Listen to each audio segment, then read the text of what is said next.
Hello everyone. Today we are going to learn Down syndrome, which is one of the most common genetic disorders you will see in exams and in real patients. So what is Down syndrome?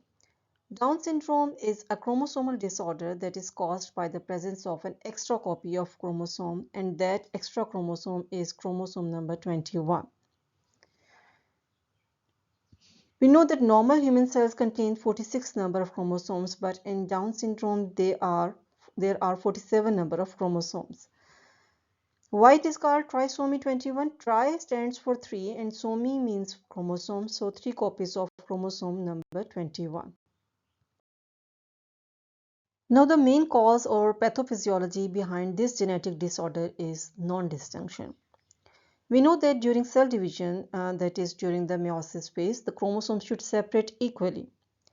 But sometimes they fail to separate, and this is called non-disjunction. As a result, one egg or sperm carries 2 chromosomes, and after fertilization, child has 3 chromosomes. Now, the risk factor of having a child with Down syndrome increases with advanced maternal age, and particularly after 35 years of age, because older eggs have higher chances of chromosomal error. Now, discuss about the types of Down syndrome. The most common one is the trisomy 21 that is seen in 95% of cases, and in this type the extra chromosome 21 is present in all the cells, and it is caused by a non-disjunction during meiosis. So it is not an inherited form of Down syndrome, it occurs during the error during the cell division. Another one is the translocation Down syndrome that is seen in only 3 to 4% of cases, and in this type the extra chromosome 21 attaches to another chromosome, and this can be inherited. So once you get an exam question in which you are asked about the inherited form of Down syndrome, to always think about translocation Down syndrome. Then is the mosaic Down syndrome, which is seen only in 1 to 2% of cases, and in this pattern some cells are normal and some cells are trisomic. And mosaic Down syndrome have milder features, they have higher IQ compared to others. So if the question mentions mild features, think mosaic Down syndrome. With Down syndrome can be diagnosed on the basis of the presence of characteristics clinical features. They have flat facial profile, especially the nose and the middle part of the face, as bones of the face do not grow fully. Then they have upward slanting eyes, that is the outer corner of the eyes are slanted upwards.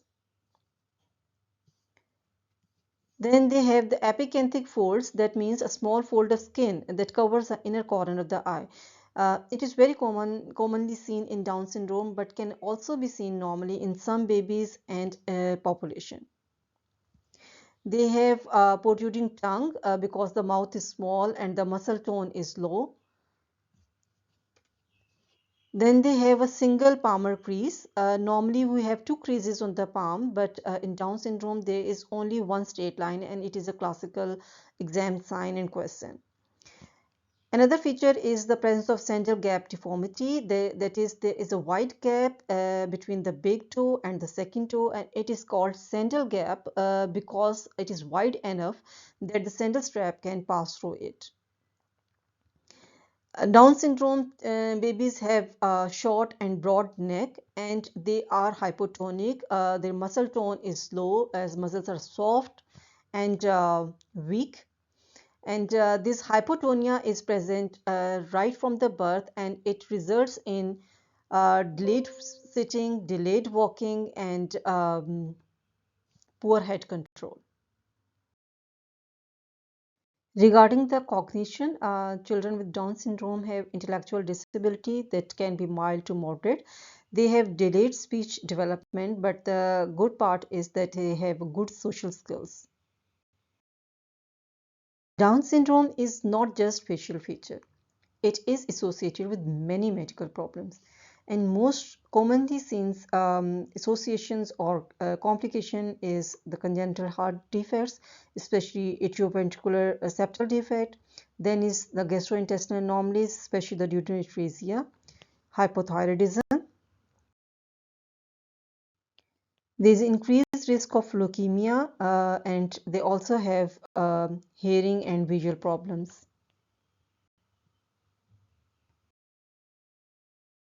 Diagnosis can be made prenatally as well as the postnatally. Regarding the prenatal diagnosis, ultrasound can be done to look for the increased nuchal translucency, and then the triple test and quadruple test can be done, and amniocentesis is confirmatory. In the postnatal testing, clinical features can be suggestive of Down syndrome, but the karyotyping is the gold standard. Down syndrome cannot be cured, but patients can live a good quality life with proper care. So the management includes early intervention, speech therapy, special education, regular screening for heart, thyroid, hearing and visual assessment, and family counseling. That concludes this lecture on Down syndrome. If you find it helpful, please like the video, share it with others who may benefit, and subscribe to the channel for more educational content. Thank you for watching.